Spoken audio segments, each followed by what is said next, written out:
a Dios porque Dios envía a sus ángeles, sus enviados donde quiera que van. Amén. Bendito sea el nombre de Dios. Eclesiastés capítulo 11 verso 1. Dice la palabra: echa tu pan sobre las aguas, porque aún después de muchos días lo hallarás. Reparte a 7 y aún a 8, porque no sabes el mal que vendrá sobre la tierra. Si las nubes fueren llenas de agua sobre la tierra, la derramarán. Y si el árbol cayere al sur o al norte, en el lugar que el árbol cayere, allí quedará. El que al viento observa no sembrará, y el que mira las nubes no segará. Como tú no sabes, ¿cuál es el camino del viento? ¿Cómo crecen los huesos en el vientre de la mujer encinta? Así ignoras la obra de Dios, el cual hace todas las cosas. Por la mañana siembra tu semilla, y a la tarde no dejes reposar tu mano, porque no sabes cuál es lo mejor, o si esto, o si aquello, o si lo uno o lo otro es igualmente bueno. Quiero leerlo, estos mismos versos en la Nueva Traducción Viviente. Dice de esta manera, me pueden escuchar: envía tu grano por los mares, y a su tiempo recibirás ganancias. Coloca tus inversiones en varios lugares, porque no sabes qué riesgo podría haber más adelante. Cuando las nubes están cargadas, vienen las lluvias. Un árbol puede caer hacia el norte o hacia el sur, pero donde cae, allí se queda. El agricultor que espera el clima perfecto nunca siembra, y si contempla cada nube, nunca va a cosechar. Así como no puedes entender el rumbo que toma el viento, cada nube, el rumbo que toma el viento, ni el misterio de cómo crece un bebecito en el vientre de su madre, tampoco puedes entender cómo actúas Dios, quien hace todas las cosas.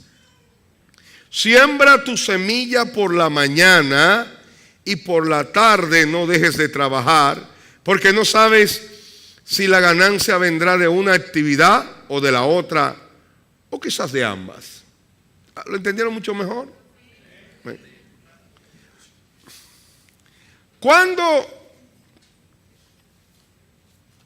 Cuando leemos a todos los comentaristas hablar de estos versos, hay una especie de dicotomía, porque ellos dicen, el rey Salomón en este escrito sapencial hablaba de que debemos invertir. Y no invertir solamente en un solo lugar, sino en varios lugares.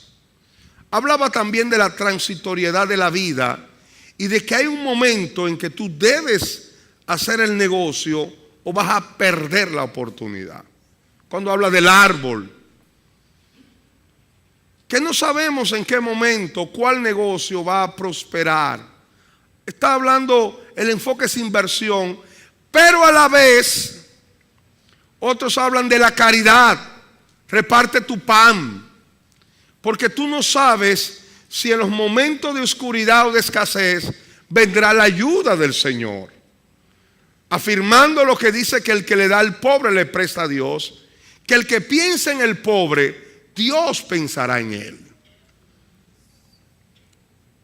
Y habla de inversión, pero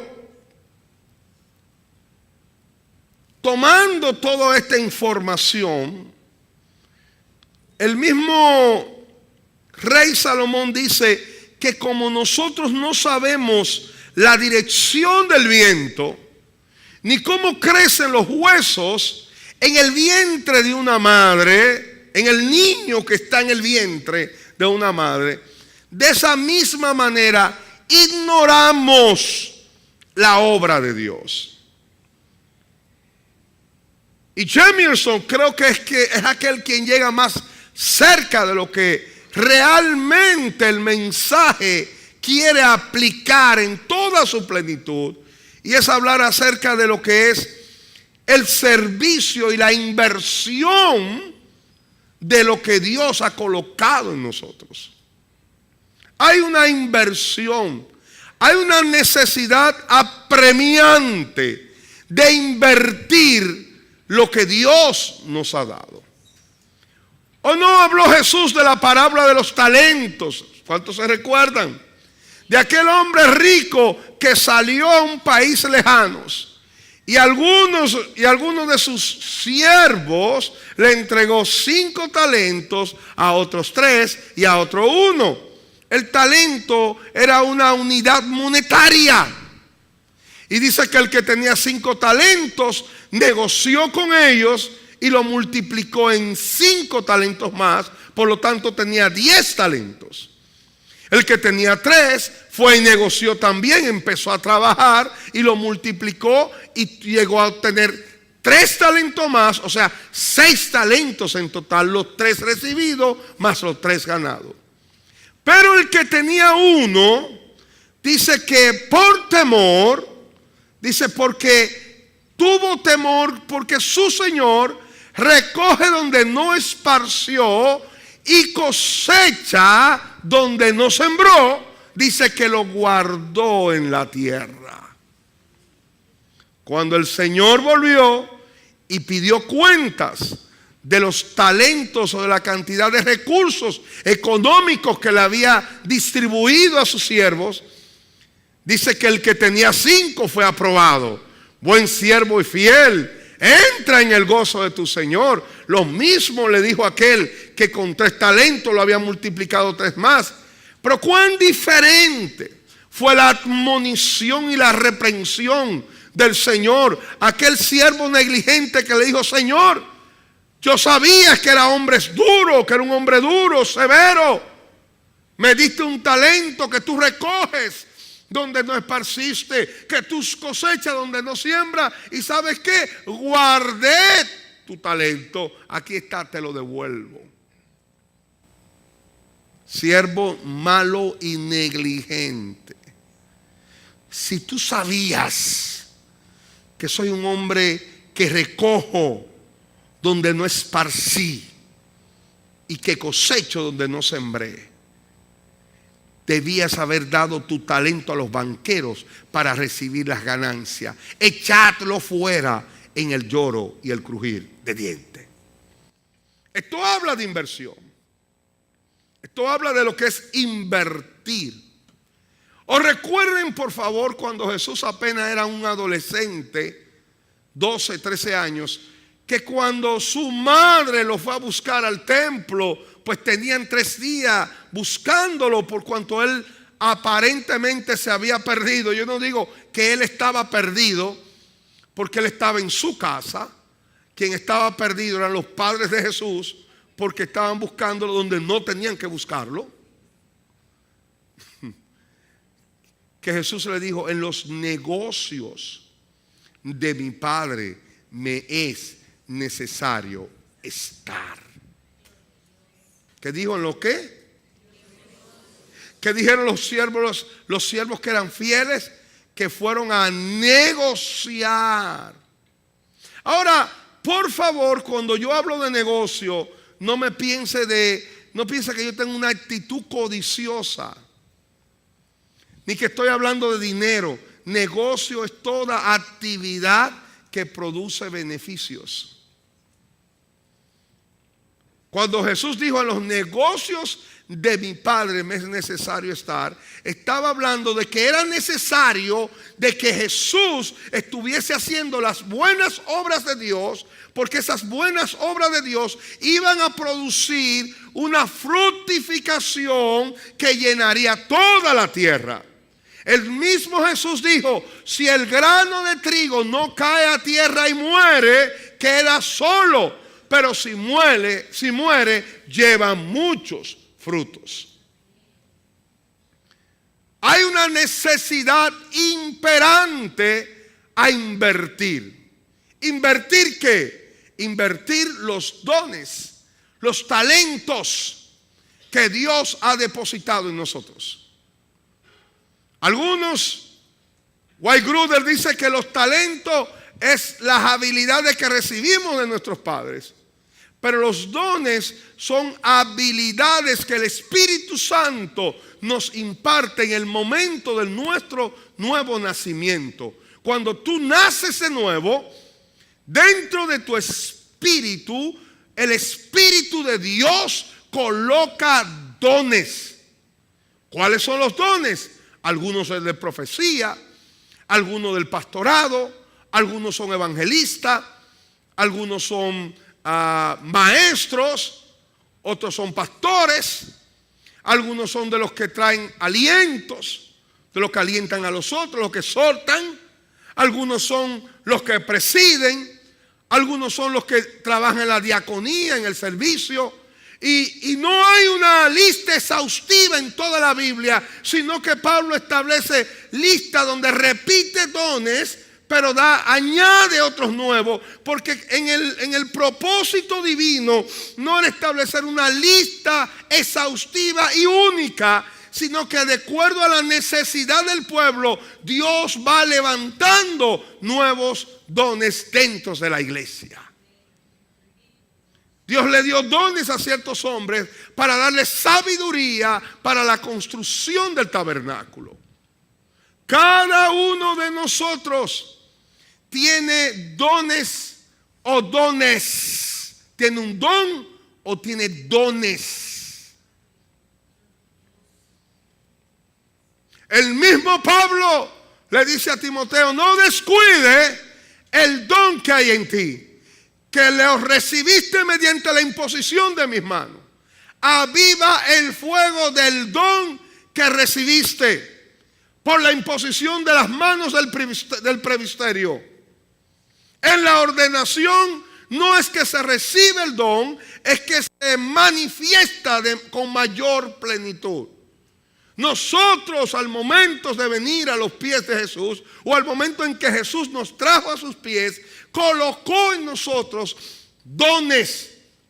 Cada uno de ustedes, sin ningún tipo de excepción, tiene dones.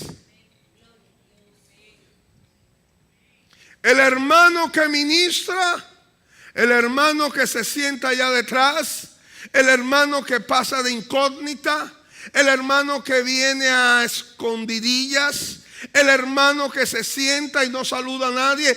Todos han sido beneficiados con dones. Todo el que ha recibido el sello del Espíritu Santo tiene un don dentro de él. Y hay una necesidad imperante para que tú inviertas tu don.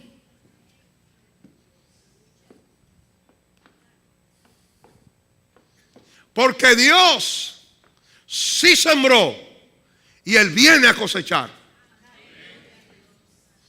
Sí sembró. ¿Qué sembró en nosotros? El don. Nos equipó, nos preparó, nos dio su naturaleza divina en el proceso del nuevo nacimiento, para que nosotros hoy seamos receptáculos del don de Dios en nuestras vidas. Hay una necesidad imperante de que la iglesia se ponga de pie.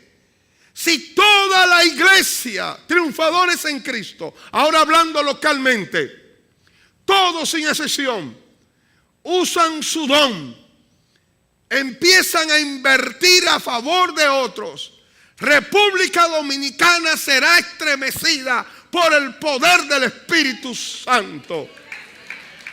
El mayor mal de la iglesia de estos tiempos es que hay muchos siervos que han escondido sus dones. Algunas verdades quiero decirles. Número 1, Mateo 25 dice que el Señor llamó a sus siervos. La palabra griega para definir siervo, porque el reino de los cielos es como un hombre que yéndose lejos llamó a sus siervos. ¿Sabe quién se fue lejos? ¿Quién se fue lejos? Cristo. ¿Y a quién nos entregó sus bienes? A la iglesia. Pero ¿saben qué? ¿Quién vuelve? ¿Y vuelve para qué? Para pedir cuentas.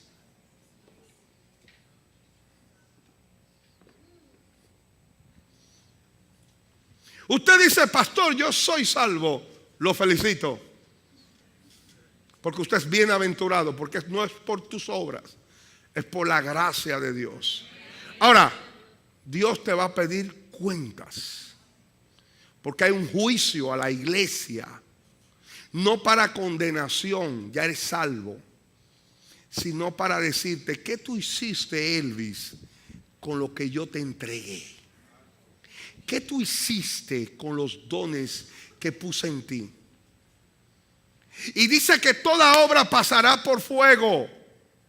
Que se va a evidenciar la motivación de mi obra y la guianza del Espíritu de lo que hice mientras estuve en la tierra. Todo lo que no esté motivado por el Espíritu ni tenga la motivación correcta es heno, paja y hojarasca y se va a consumir. Pero si la obra que hacemos es guiada por el Espíritu y es para la gloria de Dios, es oro, es plata, es material precioso y al final quedará en pie. Los que trabajaron infructuosamente se salvarán como por fuego, pero perdieron su tiempo. Se salvarán. Pasé con un 60.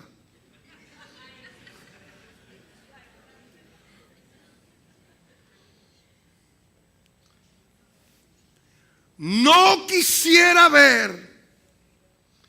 Yo no es lo que me motiva a cumplir la asignación de Dios. No son ni los galardones que realmente yo no sé lo que son. Muchos dicen que son posiciones, otros dicen corona. Yo no sé, yo sé que es un galardón, no sé qué es. No hay un criterio definido. Unos dicen una cosa, otros otra. ¿Saben qué? Yo no sé, allá lo sabremos. Pero mi dolor más grande no será el hecho de que yo no reciba galardón, sino el rostro de mi Señor que me dijo, Elvis, ¿qué hiciste, mi hijo? ¿Por qué lo enterraste? ¿Por qué no hiciste nada? ¿O por qué lo hiciste para tu gloria? ¿Por qué buscaste tu propio nombre y no el mío? ¿Por qué tomaste tus decisiones sin consultar conmigo? ¿Qué hiciste? Entonces, yo voy a llorar y voy a temblar delante de su presencia. Soy salvo, pero no logré lo más importante, agradarlo a Él. ¿Cuántos dicen amén? ¿Cuántos dan un aplauso fuerte al Señor? Amados en Cristo, porque el reino de los cielos es un hombre que yéndose lejos llamó a sus siervos. La palabra ahí siervos, Reina Valera lo tradujo siervos, porque en ese tiempo la palabra esclavo era un poquito hiriente, ofensiva, pero la palabra correcta es la palabra dulos, que es esclavos.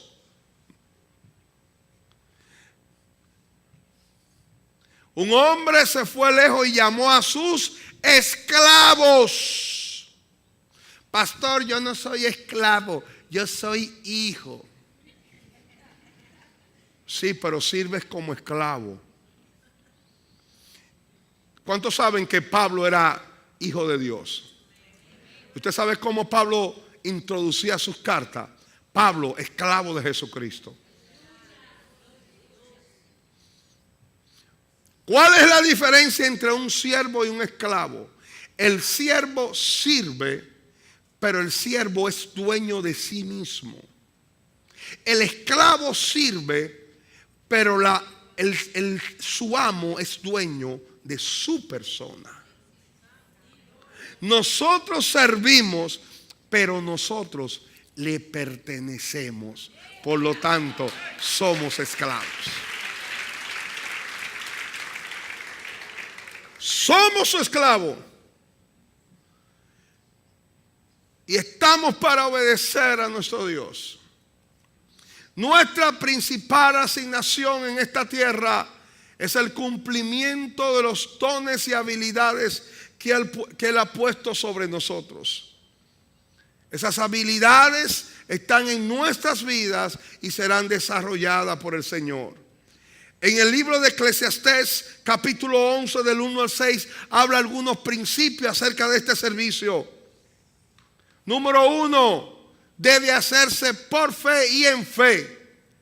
Dice la palabra que el que mira al viento, el que observa el tiempo, no sembrará, y el que mira las nubes no segará.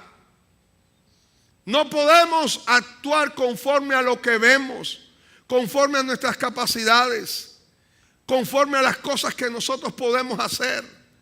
Porque si en un momento dado la asignación que Dios ha puesto en mi vida es mayor que mi capacidad de realizarlo, entonces me embarga la duda y soy presa de la intimidación.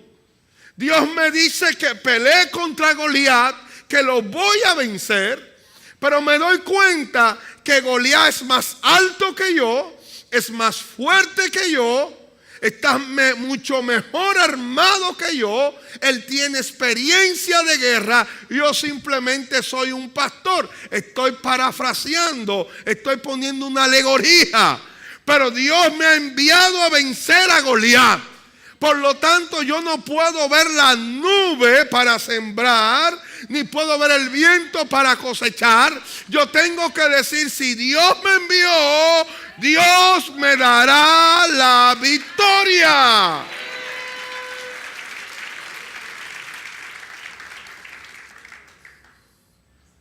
Es que Dios no abre el mar antes que tú camines.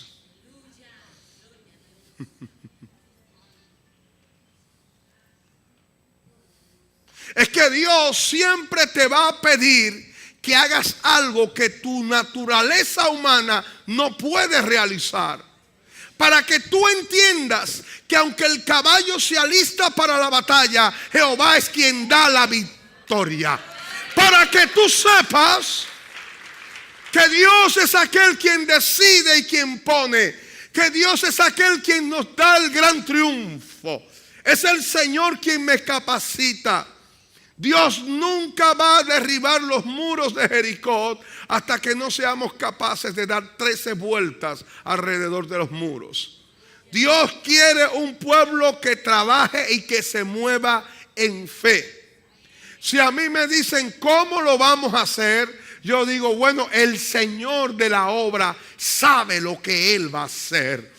Nosotros simplemente estamos colaborando con Dios, y la palabra colaborar significa laborar en la cola.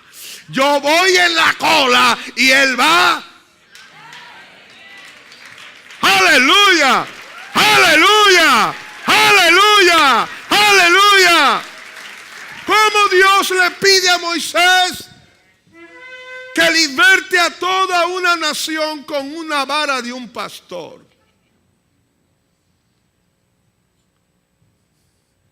Lo que Dios muchas veces nos pide que hagamos, no podemos ver ni los vientos ni las nubes, simplemente hay que hacerlo.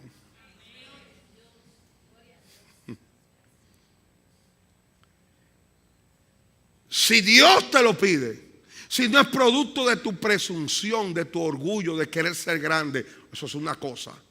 Cuando Dios te pide algo, tú no quieres hacerlo. Muchas veces. Muchas veces tú no quieres hacerlo, tú no quieres ir. Señor, tú conoces los riesgos. Aleluya.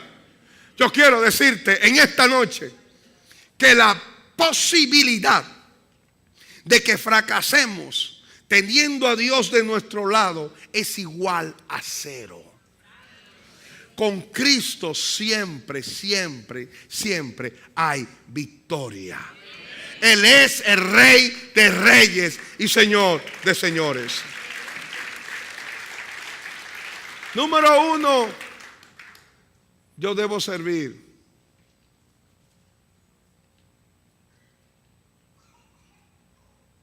¿Cuántas personas han abierto células y al cabo de 2 años, en vez de tener 4, tienen 2? Y el diablo le dice: deja esto, que tú no das para esto.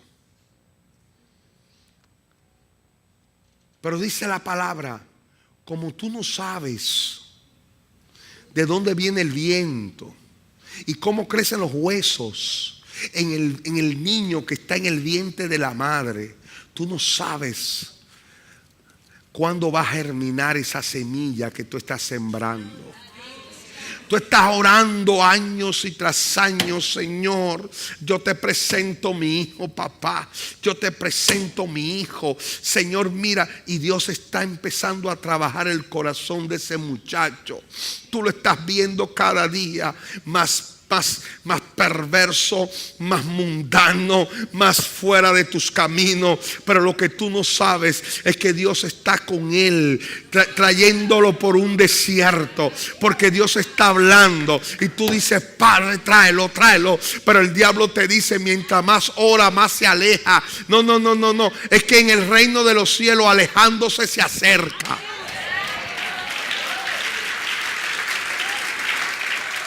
Hay un momento donde el hijo tiene que llegar al cielo. Hay un momento que tiene que caer en la pocilga para que en medio del lodazal pueda decir: en la casa de mi padre hay muchas moradas. Voy para donde mi papá. Se hace por fe. Segundo, nosotros tenemos que servir sin importar, dice la palabra: siembra tu semilla y a la tarde no dejes reposar tu mano, porque no sabes cuál es lo mejor, si esto o aquello, si lo uno o lo otro es igualmente bueno. Sirve, aunque la gente que tú estés sirviendo quizás nunca te lo agradezca.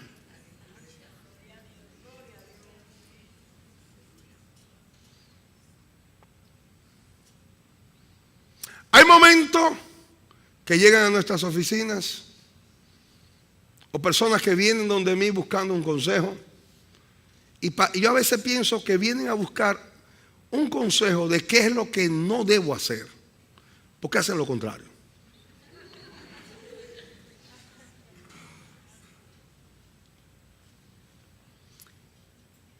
Y he llegado a la conclusión que no voy a negar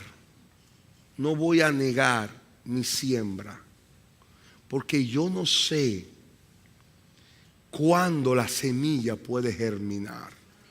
Tú no sabes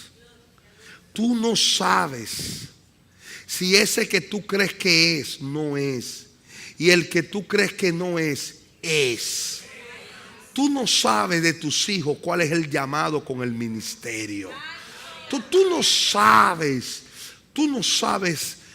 Nosotros no sabemos. Siembra, trabaja, invierte, profetiza, alienta, ayuda, predica, ayuda, ministra, exhorta, administra, sirve, levanta, restaura a los que se merecen y a los que no se merecen, a los que deben recibir y a los que tú piensas que no debes recibir, porque tú no sabes, porque tú no entiendes de dónde vendrá el resultado.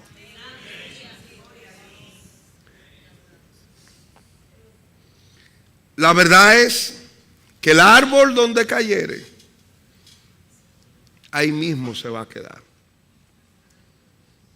La vida humana es como un árbol cortado que se corroe y perece. ¿Qué es vivir? Vivir es morir cada día. Piénsenlo bien y verán que tengo razón. Cada día que vivo es un día más cerca de mi muerte.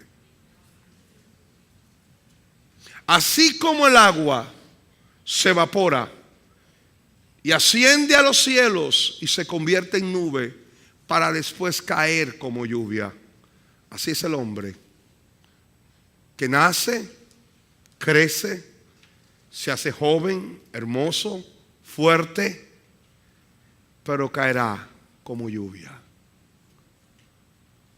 Porque la muerte no es más, es símbolo, es homónimo de caer. Nadie se muere y se queda parado. Mira, se murió, se quedó parado. Todo el que se muere se cae. Yo no sé si algún médico me puede contradecir, pero todo el que se muere para el suelo es que va. Lo que te quiero decir es que hay una pequeñísima y brevísima oportunidad hoy de servir, que si tú no lo aprovechas, podrías terminar siendo un siervo inútil. El llamado de Dios para esta noche es preguntarnos: Señor, ¿qué yo soy? ¿Útil? ¿Diligente? ¿O estoy pecando como siervo inútil? No quiero ofenderles, por favor. No es mi deber, no es mi intención. Pero sí motivarles a que la iglesia se ponga en pie. Cuando hablo en pie, no hablo literalmente, espiritualmente. A que cada quien se empodere y cumpla su rol en el reino. Que cada quien pueda tomar su función. Muchos dicen, pastores, que lo que yo hago es muy ínfimo, muy pequeño. No existen labores pequeñas, existen motivaciones sublimes. Existe un Dios grande. Existe un Dios al cual amamos. Si eres fiel en lo poco, el Señor te pone en lo mucho. Estoy llamando a la iglesia que empiece a invertir. Y no estoy hablando de dinero, estoy hablando de su vida. Si fuera dinero, fuera muy fácil. Es más fácil sacarse 100 pesos de los bolsillos o 1000 pesos. Es más fácil que invertir la vida. Es más, yo estoy hablándole de algo mucho más relevante que dinero. Estoy hablando de vida. Estoy hablando de su sangre. Somos esclavos de Jesús.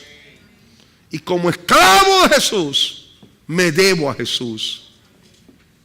Sirvámosles. Sirvamos a Jesús. Con el don que Él ha puesto en nosotros. Pastor, pero yo no tengo grandes cosas. Usted puede interceder. Interceder continuamente. Usted puede alentar a los hermanos débiles. ¿Cuántos hermanos, quizás porque alguien no los saludó, quizás porque alguien no le dio buen testimonio, quizás porque alguien, hermanos neófitos, nuevos creyentes que vienen a la iglesia, quizás porque alguien lo defraudó, quizás vio a alguien dando un mal testimonio en la calle, se siente débil?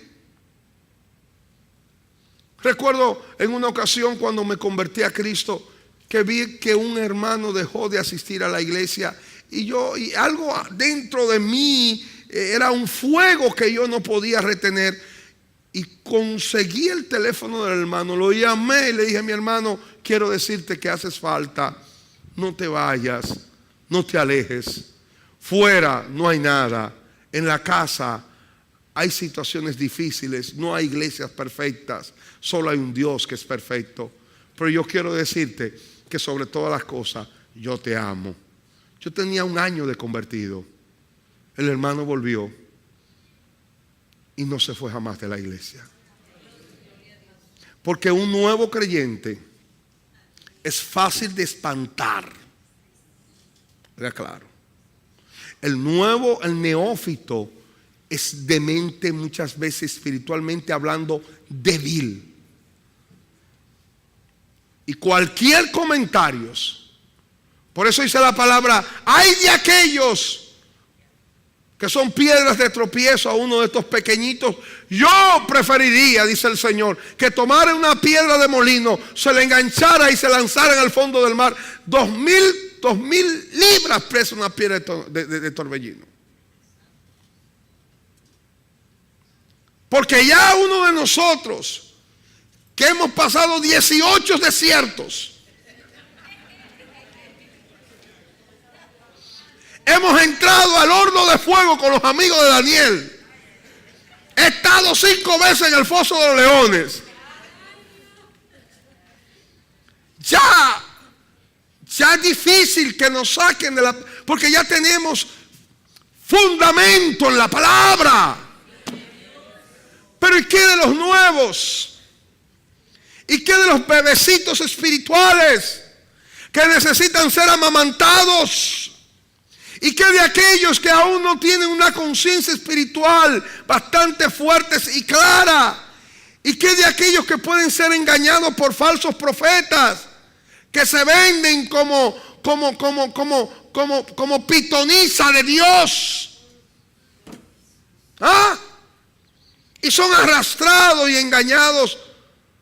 Es la iglesia como vigilante, como baluarte de la verdad, como columna del Dios vivo, quien tiene que estar presto y vigilante para impedir que los lobos devoren a sus ovejas.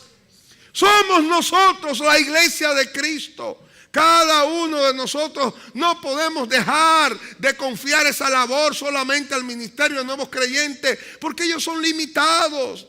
A los pastores, porque somos limitados. Uno de mis problemas más grandes como pastor es cuando alguien se me acerca en la ciudad de Nueva York, me acerca la gente, pastor, Dios le bendiga, ¿usted no se acuerda de mí? Y yo me le río con una sonrisa que no sé si es por decencia o nerviosismo.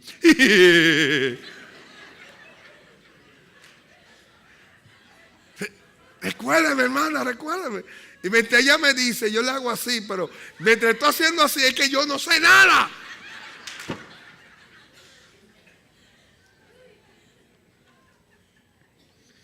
Porque una persona vino hace 5 años, yo le oré, le di una palabra, se cumplió y a los 5 años ya volvió. Pastor, ¿usted se acuerda? ¿Ah, que sí? ¿Usted se acuerda, pastor?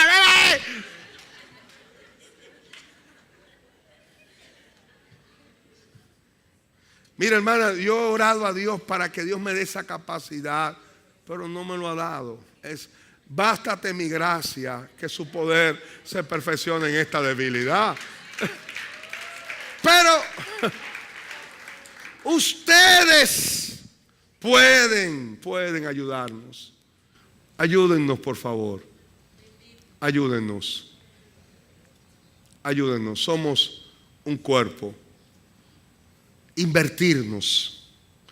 Aquí se necesita un ministerio de aliento, lo que la Biblia llama exhortación.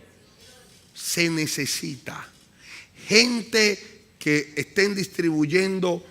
Yo vi en una iglesia, creo que la iglesia de Radamés Fernández, distribuían unos volantes donde decía: si usted ha notado que alguien no tiene un tiempo que no asiste a la iglesia, está enfermo, le pasa algo, por favor escríbelo, y ellos van y lo visitan.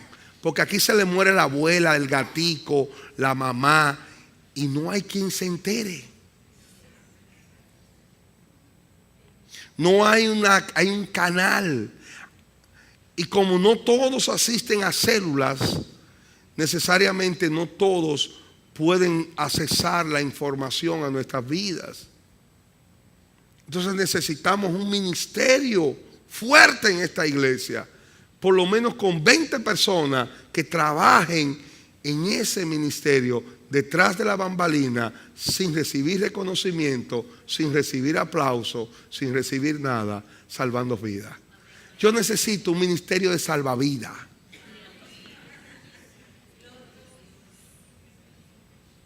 Lo necesito. Yo no, el Señor quiere. Amén. Amén. Aleluya. Se necesita poderosamente. He hablado del ministerio también de aquellos que están, que han perdido un familiar. Se necesita un ministerio de consolación. Hay iglesias que tienen un ministerio de consolación, donde cuando alguien pierde un tío, una tía, un primo, una prima, entonces ellos van, cantan, adoran y consuelan. Pero yo no puedo llamar a Pequi o llamar a los adoradores cada vez que se muera la prima, la abuela de la prima de una amiga, de una hermana de la iglesia.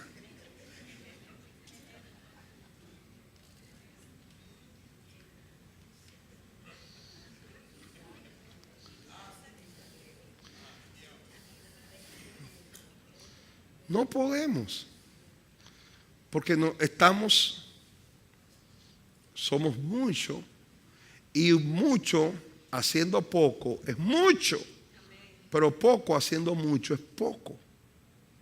Aquí hay pocos que hacen mucho y hay muchos que no hacen nada.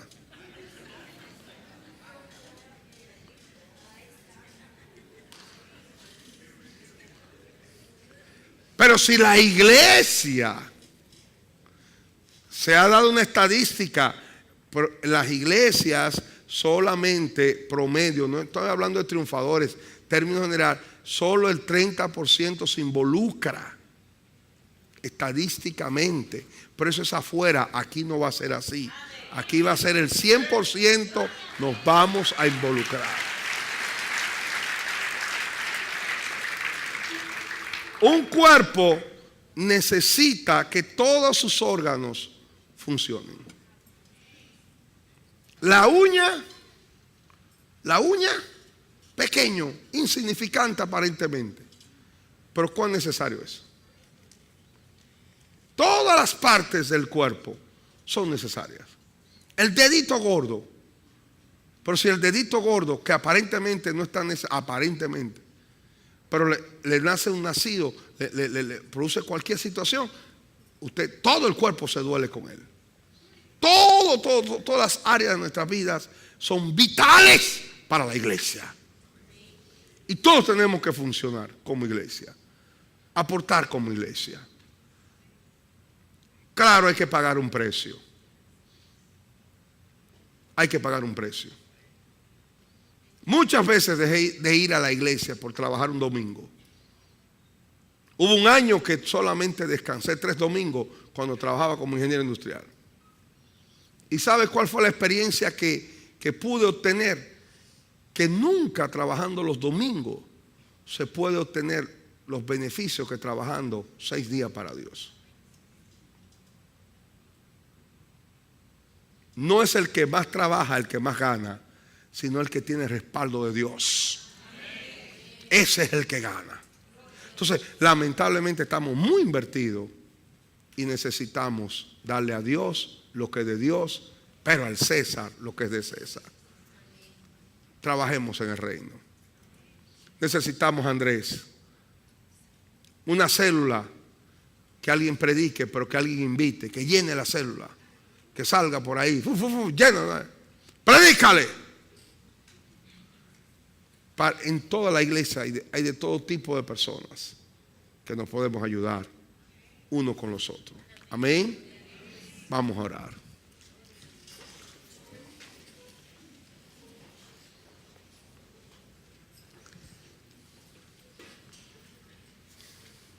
Inversión en el reino.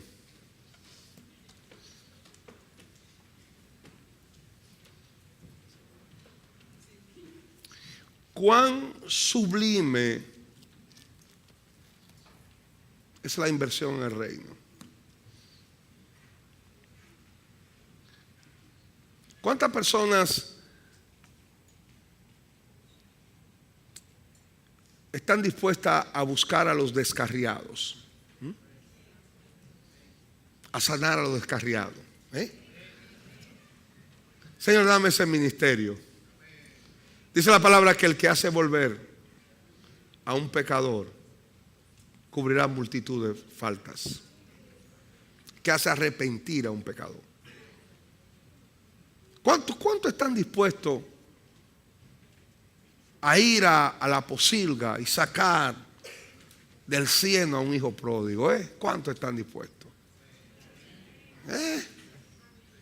Porque a veces la iglesia, cuando alguien se va al mundo, como le dice, mira, sinvergüenza.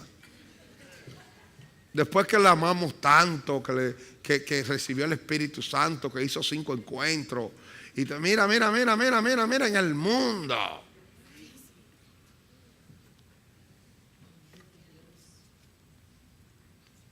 Dice la palabra que el buen pastor dejó las 99 ovejas y se fue detrás de las descarriadas.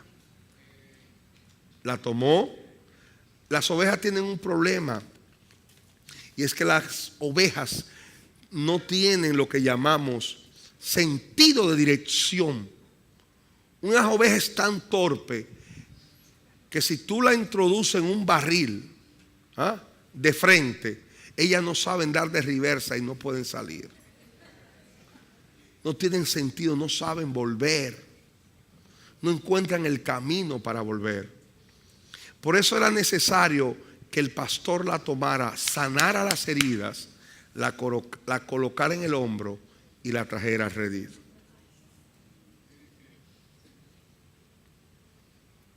¿Cuánto estamos dispuestos a hacerlo? Un amigo personal me dijo unas palabras que me llegó muy profundo. Muy profundo. Él me dijo, pastor, los hijos, qué gran contradicción, me dijo. Los hijos producen las más sublimes de las alegrías, pero los más intensos de los dolores del alma. Y eso es verdad. Eso es verdad. Los hijos producen la más sublime de las alegrías, piénsenlo, pero los más intensos de los dolores del alma. Y pienso en Dios. Cómo sufre Dios cuando sus hijos están lejos.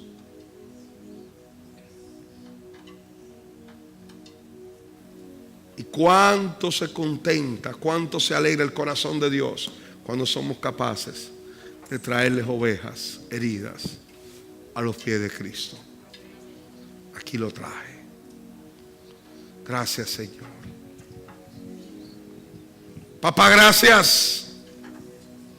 He hablado tu palabra, Señor. He hablado, Señor, tu palabra. Espíritu Santo, produce ahora en nuestros corazones. Produce en nuestros corazones tu fluir. Produce en nosotros, oh Dios mío, carga por tu obra. La palabra del Señor dice que tú colocaste la carga de Moisés sobre 70 varones.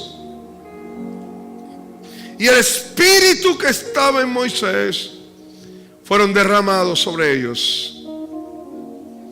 Ahora, Señor,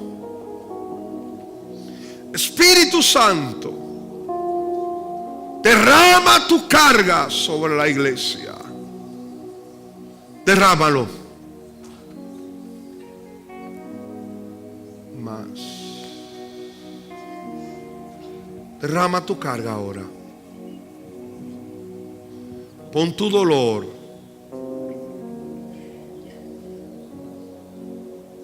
Pon tu dolor. Diga ahora, Señor, pon en mí tu carga. Pon en mí tu pasión. que sienta tu dolor, Señor, que sienta tu tristeza por los que se pierden. Redarguye los corazones. Espíritu de contritamiento ahora se han recibido ahora. Aquí está el Espíritu Santo.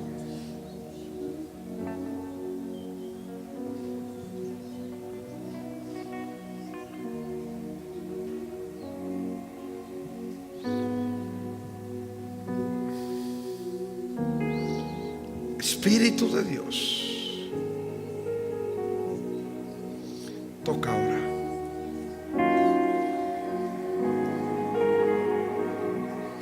Más.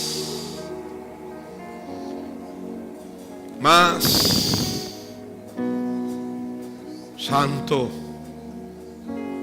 Santo. Te dice el Señor que Dios te va a probar en lo ajeno y en lo poco antes de darte lo tuyo.